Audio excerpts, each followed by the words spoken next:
Good morning, everybody. It's a pleasure to be here. It's a pleasure to see all of you out here today.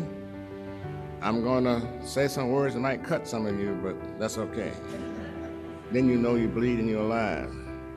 We as citizens of this country must stand up to defend our freedom. We must stop allowing people that don't live in our communities, don't deal with the situation that we deal with, come in and tell us what we must do in reference to getting things fixed. It's time to make a change, and we are the people that can do it.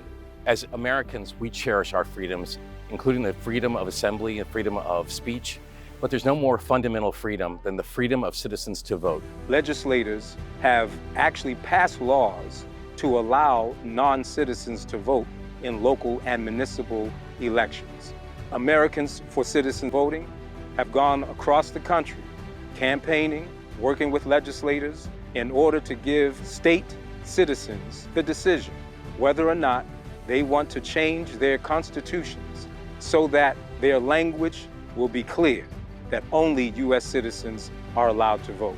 This is absolutely a necessary campaign for us to be on. When I met Mr. Henderson, we spoke for hours on hours talking about his life, what activism meant for him, what it meant to fight for our issues, African-American issues. And one of the reasons personally I believe that only U.S. citizens should vote is because as an African-American, I believe we should protect our American right to vote. We have fought for our rights as American citizens. This journey started for me when I was 18 years of age, and I'm still fighting a good fight of faith. It's for me, my children, my grandchildren, my great-grandchildren. And the question that I ask you right now, where are your footsteps? So many struggles to get here legally, so many struggle to, even once you're born here, to have the right to vote. My father was in the military.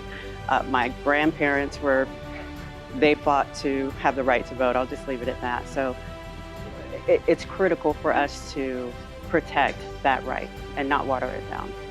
We have to have participation where citizens from across this country and across states can actually weigh in on something that's really important in their lives. And I think this issue is something that allows the people, particularly the people of my state, to weigh in on that. And I think all across the country it does that as well. And I think it's important for us now to make a statement and say that only citizens can vote. You can be the decision maker to make a difference. Make sure that you vote yes for Citizens Only Voting Amendment. Under that amendment, only citizens will be allowed to vote in state and local elections. On November 5th, I'm going to vote to ensure that only U.S. citizens can vote in elections, and I hope you do as well.